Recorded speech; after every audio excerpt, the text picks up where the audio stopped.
Hello and welcome to my craft room. It's Rhoda. Today I'm going to show you a viewer request. It is a woven wish wall pocket or page because it does cover the whole page. If you have an 8.5 by 11 and fold it in half, it will cover it. And the gist of it, I got it from Gail Augustinelli's little 4-piece woven pocket, and I just extended the idea out from there. Hers is usually like this size, and she'll have a little tag. It comes out like a little pinwheel position. So I thought, well, if you're wanting to know how you're going to feel that day, or you want to have that feeling that day, like you want to have peace, so you pull that off and you're going to have a peaceful day. And that's the kind of idea that was behind this. You can make it into any different thing you want, word wise or just images. Thank you for coming to visit me today. I really appreciate it, and I hope this gives you a little bit of an idea, something you might do for your journal. We have 3 long strips that are 1 5/8 wide by 8 1/4 tall, and that will cover your whole page. Now you can make this into a tuck if you'd prefer by just gluing it down on the 3 sides and tucking it in that way with a big journal card or index card, something like that. Oh, and then you're going to need 5 short strips, which are 1 5/8 by 5 inches. And I just picked 2 of my pages. Now you want to make sure you're directional with them, but these 2 I messed up on because north is going that way. But I was okay on the other ones. No, I wasn't on that one. Yeah, anyway. Uh, then you need a bunch of your little scraps that are going to be your tags. And you just, use whatever you got. This was some actual scrap that was out of one of my books that I got from Michael's. It's one of those hot buys. So I had begun where I had this one first down here, but I don't, well, it depends on how you weave it. The way I have it, I had woven it before. I went under like that, but it was just strips like that of the same color. So what I'm going to do is go under like this. Now you're going to want to play with it to figure out what you're going to have up and down and all around. So this way, I'm going to have the cross pieces come. Yes, so that's much better than what I had before. Okay, so as you're putting it together, I guess the easiest time to do it would be now. And all you're going to do is some dots of glue on the outer edges, nowhere else. So I'm going to put a little dot of glue right there and right there, right where that little piece would come down.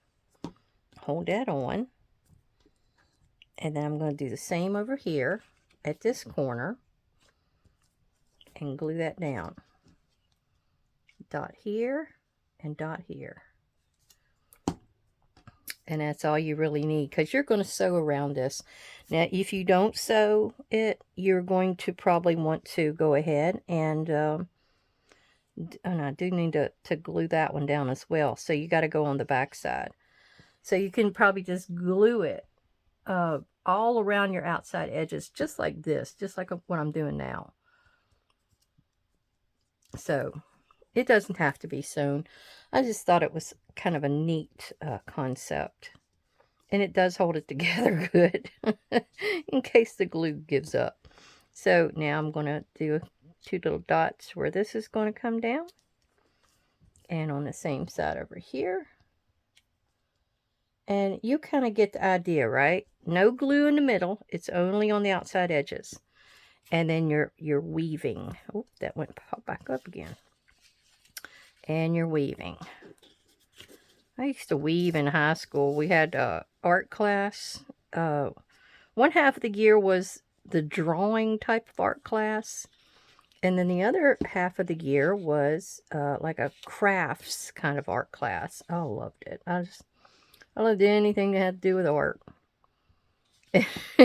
Used to do all kinds of crazy things. We had 5 minutes left in class one time, and I was I just let me throw this watercolor together.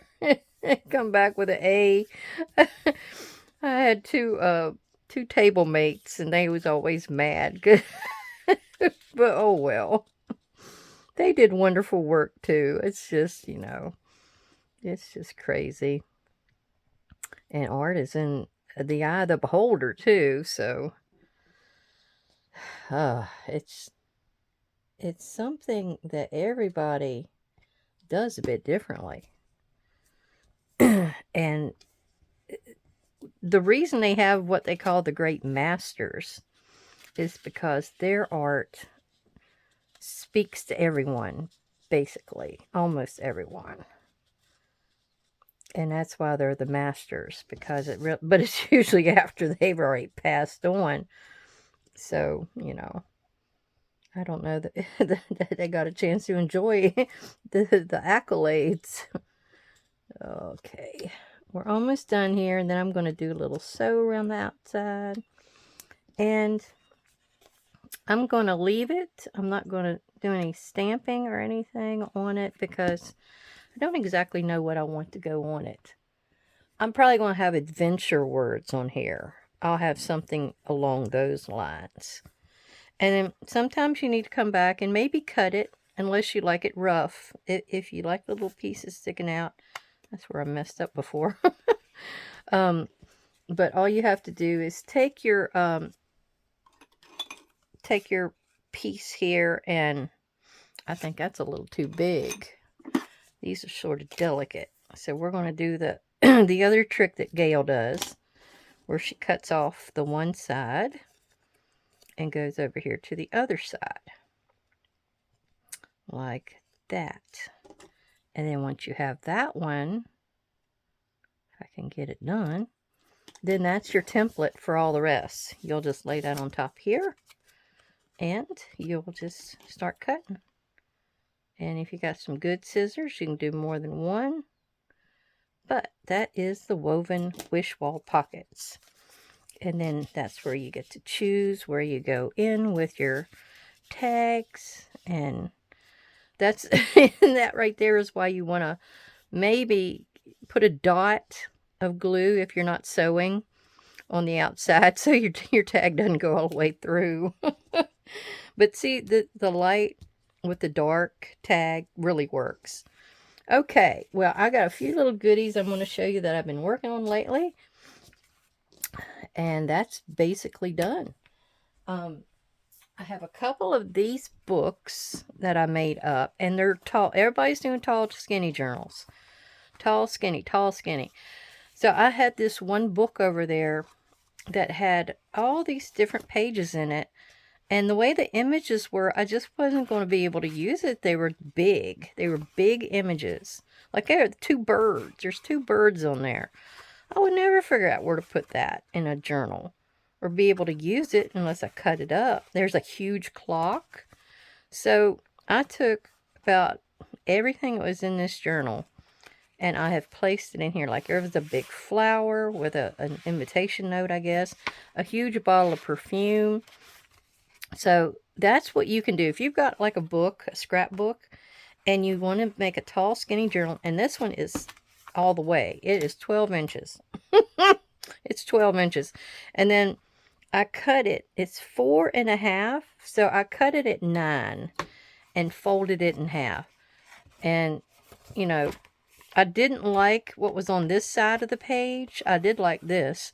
So I took another piece and covered it, which it was a thinner piece of paper from another pad. So I think I'm going to do this with it. And then I'm going to probably put a pretty image of a lady. And then I'm going to I'm kind of go shabby chic, I guess. I may put lace on the edges, real small, delicate lace. And maybe a few pockets and stuff inside. And that's about all I'm going to do to it. Yeah, I'm going to glue this all the way down. I need to cover that up with something. So that will probably be the picture of a lady or something up in this area. And what else did I do? I did a couple more of these belly bands. I just showed these the other day. And I was showing where, you fold it like that and you glue it down in the middle of your page. The only thing was, I think when you glued on the outside edges out here, it kind of bows a little bit. So your best bet is to cut it in half, yet make it look like it's glued down to where it's one solid piece. Oh, I got it upside down. Sorry. Yeah, but this will be for my bee journal. And then I made this one. I still need to put a few words on it. That'll be in a shabby chic journal. And I put a little lace, little clippings, little pieces you got left over. And I made a whole slew of these again. I must have gave them all out in Happy Mail.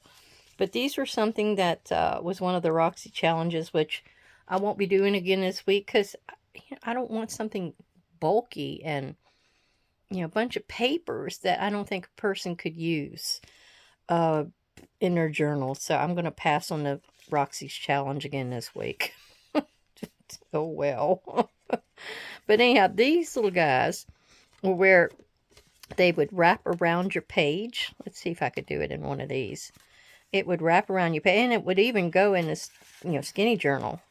But it would go like that, and you're gluing it down here and here, and you're able to put a tag here.